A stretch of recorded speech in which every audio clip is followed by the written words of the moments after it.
मेरा तन मन प्राण सब आपके चरणों में न्यौछावर है। हे मेरी लाडली जू, मेरी ये आस पूरी कर दो कि जागृत में, स्वप्न में, सुषुप्ति में एकमात्र केवल आपका ही आश्रय, आपका ही चिंतन है। अब यहां कई बार एकांतिक हृदय की बात आप सबसे कही कि भगवत प्राप्ति आश्रय से होती है। बोलो सुषुप्ति में क्या होता है? सुषुप्ति में क्या होता है? एकमात्र आश्रय होता है। मूर्छा में क्या होता है? एकमात्र आश्रय होता है। जब हम गाढ़ निद्रा में होते हैं तो जो हम सोचकर सो रहे होते हैं और जब जगते हैं तो पूरा समय उसी में माना जाता है। ध्यान रखना, ये सिद्धांत है। जैसे सोते हुए राधा राधा राधा, फिर जब जगे तो निश्चित देखना उस समय चलेगा राधा राधा राधा। तो आपका जितना समय नींद में गया वो सब भजन माना जाएगा। निद्रा समाधि स्थिति, जो समाधिस्थ महापुरुषों को लाभ मिलता है वही भक्त को निद्रा में भी प्राप्त हो जाता है। क्यों? वो अपने इष्ट में सोता है, इष्ट में जगता है, इष्ट में विचरता है, इष्ट में व्यवहार करता है। श्रीपाद प्रबोधानंद जी महाराज कह रहे हैं, सकृदपि यदि दृष्टा हंत वृंदाटवी त्वं, सकृदपि यदि राधा कृष्ण नामाभ्यधाई, सकृदपि यदि भक्त्या सन्नतस्त्वत् प्रपन्नो, ध्रुवमः तदा मां नोपोक्षतासि। आहा, एक बार सकृदपि कहते हैं, एक बार सकृदपि यदि दृष्टा हंत वृंदाटवी त्वं, हंत हाय उसने अपने जीवन को व्यर्थ नष्ट कर दिया जिसने एक बार भी वृंदावन का दर्शन नहीं किया।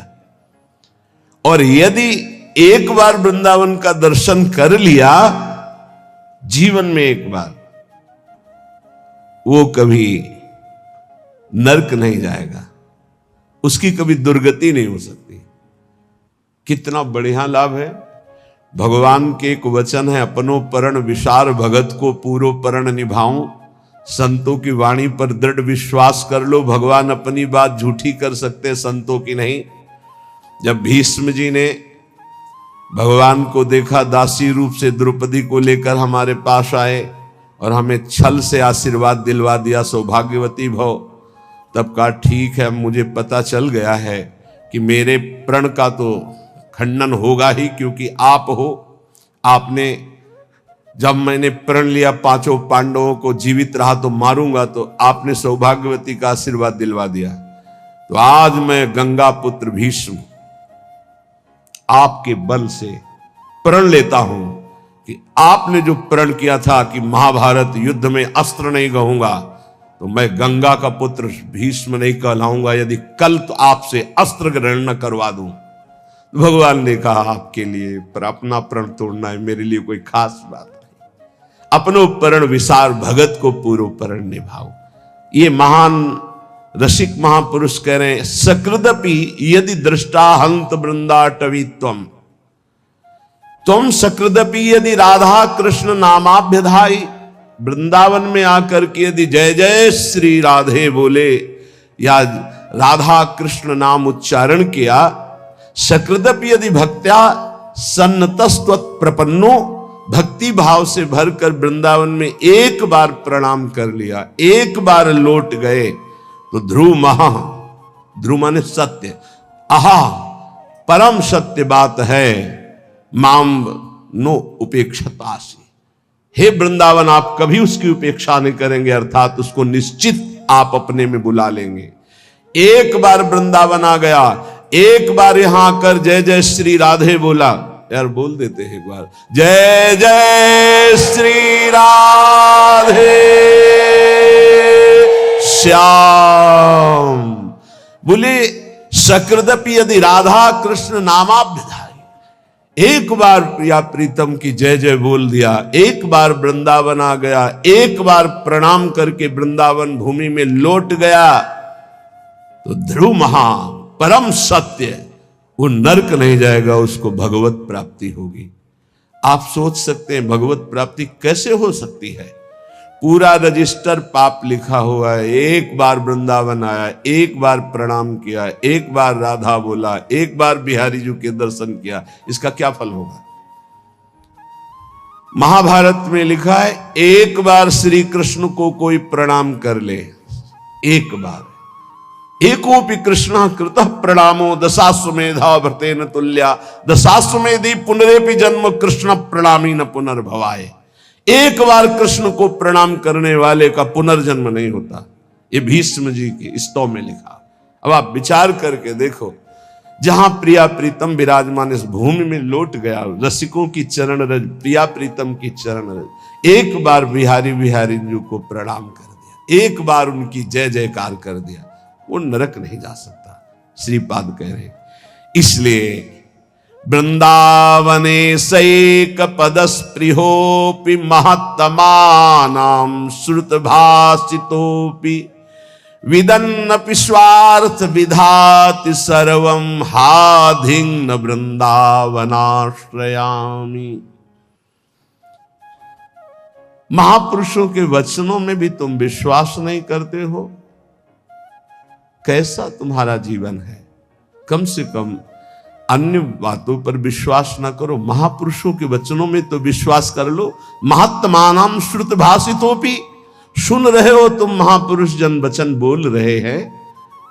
वृंदावनेशैक पदस्पृहोपि, एक बार तो इच्छा कर लो ऐसे वृंदावन में आने की, जहां एक बार आने का, एक बार दर्शन का, एक बार जय जयकार का, एक बार प्रणाम का। ये भगवत प्राप्ति तुम बहुत दुर्लभ समझते हो। सबसे सरल है भगवत प्राप्ति, सबसे सरल। तो बोले बहुत बड़ी बड़ी तपस्याएं, बहुत कष्ट सहा जा रहा है, और आप कह रहे हैं बहुत सरल है। तुम्हें बाहरी दिखाई दे रहा कष्ट है, जो तप करता है उसे बड़ा सुख मिलता है। जो वैराग्यवान है उसको भोगी जन कष्ट देखते, लेकिन वैराग्यवान भोगी जनों को कष्ट में देख रहा है, कितने कष्ट में जल रहे हैं। तुम्हें वैराग्यवान कष्ट युक्त लग रहा है कि दिगंबर है या एक लंगूटी लगाए है, भूखा प्यासा है, उसको जो परमानंद है वो ब्रह्मा को भी नहीं है। वैराग्यवान को, फिर बोधवान को, फिर प्रेमी को तो बात ही क्या है। महत्तमानां श्रुत भाषितोपि, ये बड़े बड़े महापुरुष जो बोल रहे हैं उसे सुनो। जितने भी संबंधी हैं, जितने भी भोग पदार्थ है, जितना भी ऐश्वर्य है, ये परमार्थ को विध्वंस करने वाला है। परमार्थ को विदन्नपि स्वार्थ विधाति सर्वम हाधिं, धिक्कार है यदि आप अपने परमार्थ के नाश करने वाली क्रिया करते हो, परमार्थ के नाश करने वाली बातें देखते हो, सुनते हो, बोलते हो। तुम महापुरुषों की बातें सुनकर भी उनके आज्ञा में क्यों नहीं चलते हो? क्या आज्ञा? वृंदावने शैक पदस्पृहोपि, एक बार कदम बढ़ाओ ना सीधा वृंदावन की तरफ, और एक बार वृंदावन में आ जाओगे तो तुम्हारे जीवन का परिवर्तन हो जाएगा। पर धिक्कार है, ये सब बातें सुनकर भी भगवत प्राप्ति की इच्छा नहीं जागृत होती। श्रीपाद कह रहे, दिव्यानेक विचित्र पुष्प फलवद वल्ली तरुणाम ततिर, दिव्यानेक मयूर कोकिल सुखाद्यानंद माद्यत खगः, दिव्यानेक सरः सरिद गिरिवरः प्रत्यग्र कुंजावली, दिव्या कांचन रत्न भूमिरपि मां वृंदावने मोहयत। मुझे मोहित कर रहा है वृंदावन, मोहयत माम वृंदावने मोहयत। देखो देखो मुझे वृंदावन मोहित कर रहा है। कैसा दिव्य वृंदावन प्रकाशित हुआ। दिव्यानेक विचित्र पुष्प फलवद वल्ली तरुणाम तति, कितने सुंदर सुंदर वृक्षों में कैसी लताएं लिपटी हुई, सुंदर रंग बिरंगे फूल और इतने सुगंधित, दिव्य दिव्य अनेक विचित्र लताएं, वृक्षों का आलिंगन किए हुए दिव्य दिव्य पुष्पों के गुच्छे। भावना करो, ऐसी सौरभ भौरे मतवाले होकर के गुंजार कर रहे हैं, रसीले फल लगे हुए हैं, और दिव्य दिव्य अनेक मोरों के झुंड उन वृक्षों के नीचे नृत्य कर रहे हैं और शाखाओं पे बैठी हुई कोकिला गान कर रही हैं। शुक शाखा जो शुक आदि हैं पक्षी, वो ऐसे आनंद उन्मत्त होकर के गान कर रहे हैं मानो राग रागिनियां मूर्तिमान बैठी हो। शुक शारिका दिव्य अनेक अनेक हंस कलरव कर रहे, दिव्य सरोवर, दिव्य नदियां, दिव्य पर्वत, कैसी नवीन नवीन कुंजे और स्वर्णिम कांतिमयी रत्न जटित वृंदावन की भूमि, इसने मुझे मोहित कर लिया। भूमि रपि माम वृंदावने मोहयत भुवा स्वच्छाश्चिंता मणिभिरति चित्रैर्विरचिता चिदानंदाभासः फल कुसुम पूर्ण द्रुमलता खगश्रेणी सामस्वर कलकलाश्चिद रस सरित शरांसी सी वृंदावन मनु मनो में विस्मृतु। अहो मेरा मन विस्मृत अवस्था को, देहातीत अवस्था को प्राप्त हो रहा है। कैसी सुंदर स्वच्छ भूमि वृंदावन की, दिव्य वृंदावन की, करोड़ करोड़ चिंतामणियों से जटित ये भूमि, कैसा सुंदर रासमंडल, कैसी चिन्मय लताएं, कैसा चिन्मय फल, कैसे चिन्मय पुष्प, और यहां के पक्षी जब गान करते हैं तो शाम वेद की ध्वनि प्रकट होती है। खगश्रेणी सामस्वर कलकलाश्चिद रस सरिते, अर्थात जो वृंदावन के पक्षियों की चहचहाट कलरव है, इनको जो श्रवण करता है तो चारों वेदों के पाठ का उसे फल मिल जाता है। धाम है, बड़ा दिव्य है। राधा यशो मुखर मत खगावली के यहां के पक्षी श्री जी का जस गान कर रहे हैं। और यहां के जो सरोवर हैं उनका जो जल है, भूमि में ऐसा कोई तीर्थ नहीं है जो वृंदावन ब्रज धाम के सरोवरों की जल की समानता कर सके, क्योंकि जितने तीर्थ हैं तीर्थ पाद श्री हरि के चरणों से हैं। और यहां तीर्थ पाद हरि जिन चरणों में नमन करते, प्रिया चरण रज जान के लुठत रसिक सिर मोर, वो लाडली जू का ये क्रीड़ा स्थल है वृंदावन, ये ब्रज भूमि। इसलिए श्रीपाद कितनी महिमा की बात कहे। वृंदारण्ये वरम श्याम क्रमिरपि परतो नो चिदानंद देहो। मुझे वृंदावन में नाली का कीड़ा बना दिया जाए, मैं याचना करता हूं, और वृंदावन के बाहर मुझे चिदानंद देह प्राप्त नहीं चाहिए। ये जब वृंदावन की दिव्य महिमा को श्रीपाद जाने तो ये बात कही। ये कैसी कोई साधारण बात नहीं है। ये मानव देह में ऋषि स्वरूप से दिव्य वृंदावन का आनंद ले रहे हैं, तो क्या कह रहे हैं? वृंदारण्ये वरम, मैं श्रेष्ठ मानूंगा, श्याम क्रमिरपि, यदि मुझे कीड़ा बना दिया जाए नाली का, परतरो न चिदानंद देहो, अन्यत्र मुझे चिदानंद देहधारी बना दिया जाए तो मुझे नहीं चाहिए। क्या है दिव्य वृंदावन की अनुपम महामाधुरी। श्री भट्ट देवाचार्य जी कह रहे हैं, यदि वृंदावन के बाहर मुझे हरि भी मिले तो मैं आंख उठा के नहीं देखूंगा। विपिन राज सीमा के बाहर हरि हूं को न निहार, रे मन वृंदा विपिन निहार। यद्यपि मिले कोटि चिंतामणि तौ न हाथ पसार।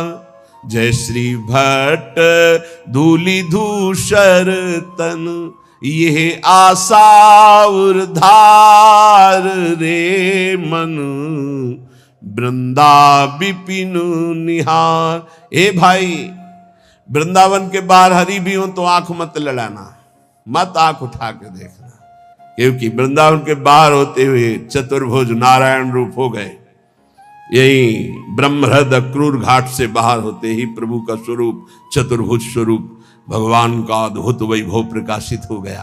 क्योंकि वहीं देखा अक्रूर जी ने कि अनंत शेष सैया पर शयन करने वाले चतुर्भुज नारायण वही शेष जी बलराम और वही भगवान नारायण हरि रूप।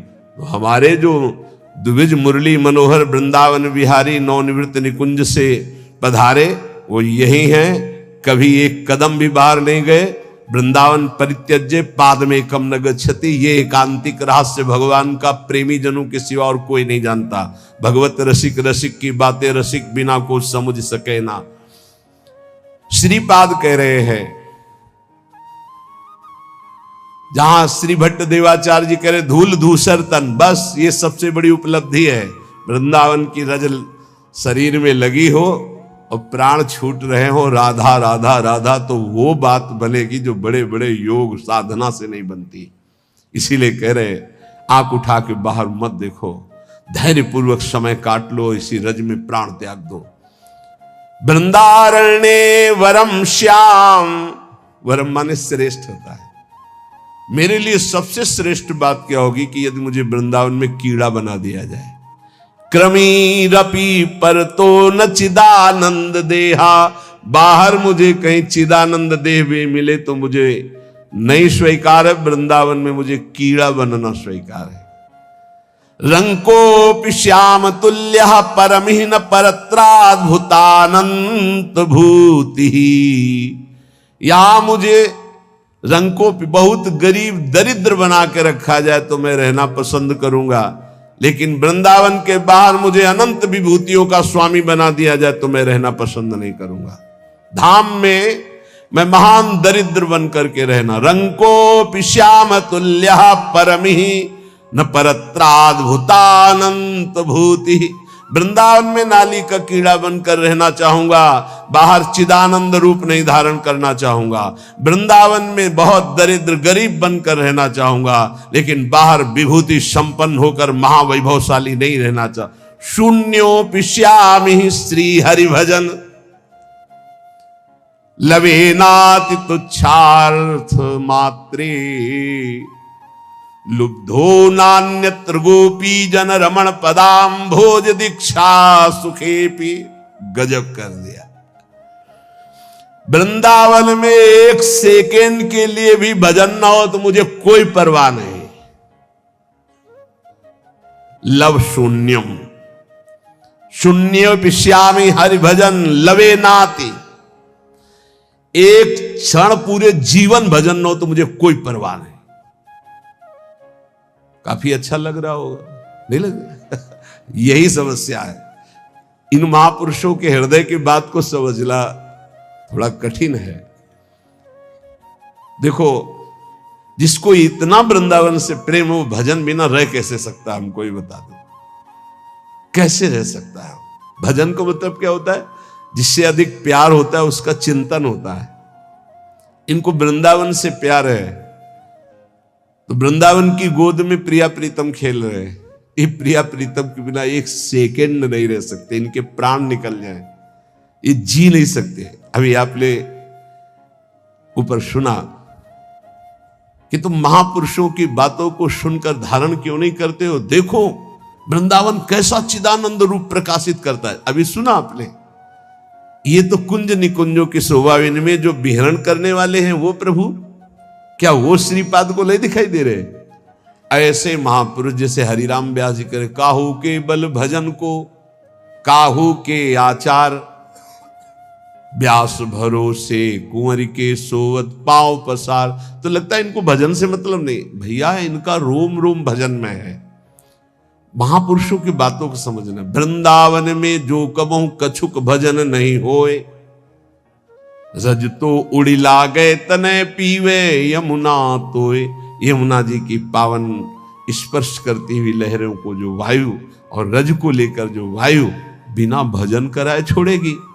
चलत फिरत सुनियत यह श्री राधा वल्लभ लाल, ऐसे वृंदा विपिन में बसत रहो सब काल। ये 25-26 वर्ष पहले की बात कह रहे हैं। यहां हार्न नहीं बजा सकते थे आप, स्कूटी का या कार का हार्न नहीं बजा सकते। खिड़की खोलो, राधे बोलो, जो ए राधे मार्ग दीजिए, ऐसे। और जिससे पहला शब्द रिक्शा वाले से बात करना है तो राधे, वो उत्तर देगा तो राधे। धीरे धीरे प्रभाव बदल रहा है, आधुनिकता का ऐसा प्रभाव बदल रहा है। नहीं, ये देखा है, यहां हार्ड नहीं दिया जाता था, यहां राधे राधे बुलाया जाता है। ये धाम है। धीरे धीरे वो जैसे हवा चलेगी तो फिर आएगी ना, तो आधुनिकता की हवा चली हुई, इतनी बाढ़ आ रही है आधुनिकता की कि नाम छूटता जा रहा है। ये धाम है। मथुरा में यहीं से केवल सीमा पार हो, मथुरा में जय श्री कृष्ण, वहां आपको सुनाई दे, वहां जय जय श्री राधे अगर कोई बोलेगा तो वृंदावन का होगा, जय श्री कृष्ण। ये केवल महामहिम धाम, इस महापरा विद्या राधा नाम की गूंज हो रही। यहां श्रीपाद कह रहे हैं, लव माने बहुत छोटा समय होता है, जीवन में लव भर भी भजन ना हो तो मुझे कोई परवाह नहीं। इसका मतलब समझ रहे हो? वृंदावन वासी का वास ही बहुत बड़ा भजन हो जाता है। भजन के 4 अंग हैं, नाम रूप लीला धाम। रूप का चिंतन नहीं हो रहा, नाम जप नहीं हो रहा, लीला चिंतन नहीं हो रहा, तो धाम में हो। 4 अंग हैं भजन के। अब जो धाम में उसे नाम अपने आप पकड़ लेगा। देखो वृंदावन का प्रभाव सुनो, ये भजन कराए बिना रह नहीं सकता आपको। हिया फिरे स्वार्थ आपने भजन गए फिरे बाह। उद्दंडता मत ले आना अपने मन में ये बात सुन करके। ये निष्ठावान महापुरुषों की जो चरम निष्ठा है, वो भजन की स्थिति ऊपर है, वो कर नहीं रहे, हो रहा है उनका भजन। वो उनकी स्थिति को समझना है। कह रहे लव मात्र हरि भजन ना हो तो भी मुझे कोई परवाह नहीं। नाली का कीड़ा बना दो, बाहर चिदानंद होकर नहीं रहना चाहता। वृंदावन में टुकड़े मांगकर जीऊंगा, गरीबी दरिद्रता से निवास करूंगा, पर बाहर विभूति संपन्न मैं महान वैभवशाली नहीं होना चाहता। वृंदावन में एक लव मात्र के समय का भी भजन न हो तो मुझे कोई परवाह नहीं, आजीवन वृंदावन अखंड वास करूंगा। अब जो आगे की बात कह रहे हैं बहुत होश से समझना है, नहीं तो गड़बड़ हो जाएगा। कह रहे हैं लुब्धो नान्यत्र गोपी जन रमण पदाम्भोज दीक्षा सुखेपी तुच्छार्थ मात्रे। तुच्छार्थ कहते हैं भोगों को, तुच्छ अर्थ जिनका निकलता भोग। यदि मेरे हृदय में तुच्छ भोगों की लालसा जागृत है तो भी मैं वृंदावन में ही रहूंगा। उसका अर्थ दूसरे रूप में, अगर उसको भावार्थ में लिया जाए तो मैं विषयी होकर वृंदावन में रहना पसंद करूंगा, भजनानंदी बनकर बाहर नहीं। मैं दरिद्र होकर वृंदावन में बसना पसंद करूंगा, वैभवशाली होकर बाहर नहीं। मैं नीच कीड़ा बनकर रहना पसंद करूंगा, चिदानंद देह नहीं। और कह रहे हैं लुब्धो नान्यत्र, मैं कहीं लुब्धायमान नहीं हो सकता। अगर कोई कहे कि गोपी जन रमण के पाद पद्मों की प्राप्ति में बाहर तुम्हें करा देता हूं, आ जाओ, तो मैं कदापि नहीं जाऊंगा, यहां विषयी बनकर रहना पसंद करूंगा। गजब की निष्ठा, गजब की निष्ठा। आगे एक श्लोक आता है जो कभी भी किसी को बचेगा नहीं। बहुत विचित्र कोटि निष्ठा वही होती है जो विचित्र कोटि की होती है। श्री कृष्ण के प्रेम में उन्मत्त होकर मैं बाहर रहना नहीं चाहता, लेकिन वृंदावन में घोर विषयी बन करके भी मैं रहना चाहता हूं। और ऐसे महापुरुष है जो ब्रह्मबोध संपन्न है, जो भगवत प्रेम को प्राप्त महापुरुष है। ये भला ऐसा, ये कुछ है वृंदावन की ऐसी महामहिमा जिसमें श्रीपाद लुब्धायमान है। ध्रुवदास जी, श्री वृंदावन दास जी, हरिवंश महाप्रभु, प्रथम यथामति प्रणवो श्री वृंदावन तिरम्य श्री राधिका कृपा बिल, क्योंकि इसमें मेरी प्यारी जो विराजमान। वृंदावन सर्व महताम पहाय दूरात वृंदा टभी मनुसर प्रणयन चेता सत्तारणी कृत स्वभाव सुधार सौघम राधा विधान मी दिव्य निधान। ये हम नहीं करेंगे भजन, अब हमारी श्री जी है ना। जिस दिन हमारी श्री जी ने देखा मेरे महल में पड़ा हुआ ये विषयी पुरुष है, उसी दिन ऐसा महाप्रेमी बना देंगी। बिल्कुल हिया फिरे स्वार्थ आपने भजन गहे फिरे बाह।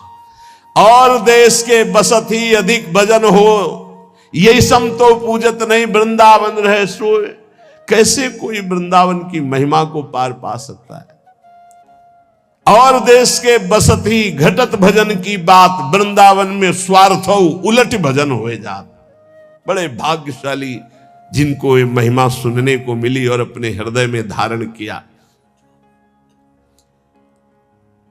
अगणित रवि कोटि प्रस्फुरत दिव्य भाति, सकृदपि हृदय भातई शीतलानंद वृष्ट्या, प्रशमित भवतापैर दुर्लभार्थान दुहदद्भिः, परम रुचिर हई मां संख्य वृक्षई परितम।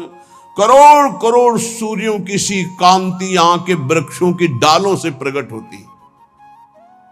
यहां सूर्य चंद्र का प्रवेश नहीं वृंदावन में, दिव्य वृंदावन में। भगवान कहते न तद्भासते सूर्यो न शशांको न पावकः, यद गत्वा न निवर्तन्ते तद्धाम परमम मम। ये परम धाम सूर्य चंद्र अग्नि का प्रवेश ही नहीं है। बोले अगणित रवि कोटि, अगणित गिनती नहीं है ऐसे सूर्य और चंद्रमाओं जैसा प्रकाश वृंदावन की वृक्षों की शाखाओं से प्रकट हो रहा है। कैसा रमणीय वृंदावन, जहां हमारे प्रिया प्रीतम गलवैया दिए हुए चल रहे। कोई सखी छत्र लिए, कोई चवर लिए, कोई बाजत मृद मृदंग, नाचत सभय सुधंग। नृत्य करते हुए कोई आगे चल रहे, कोई मृदंग वीणा वेणु ऐसे वाद्य बजा रहे, कोई पुष्पांजलि अर्पित करे, कोई जय हो खग मृग पशु पंछियों का कोलाहल, और ऐसी सुंदर सुंदर दिव्य लताएं फूली हुई प्रिया प्रीतम के अंग की सौरभ संपूर्ण वृंदावन को सुवासित कर रही। ये चिदानंद सुख, इसीलिए कहते हैं मानव देह से ही ये प्राप्त हो सकता है। और सबको सौभाग्य नहीं मिला ये। पूरे विश्व में कितने प्राणी हैं? अरे भारत में मनुष्य केवल 140 करोड़ बताए गए। कितने बैठे हैं? 2, 500, 1000 इतने हैं। कितने सुनेंगे? इनमें कितने पकड़ेंगे? पकड़ने वालों में कितने चलेंगे? चलने वालों में कितने पहुंचेंगे? को एक पाओ जो कहे हरिवंश रस, बिरलो समझनहार, एक दो ही जो पाइए, खोजी सब संसार। बहुत बढ़िया सौभाग्य है। श्रीधाम वृंदावन में बैठ करके प्रिया प्रीतम के निज महल की महिमा सुन रहे हैं। अब महापुरुषों की वाणी जो सिद्धांत की है उसको अपने आचरण में उतारे। ये 6 बातें जिसमें होती हैं वो सुख के लिए कार्य तो करता है पर विपत्तियों में बार बार डूबता रहता है।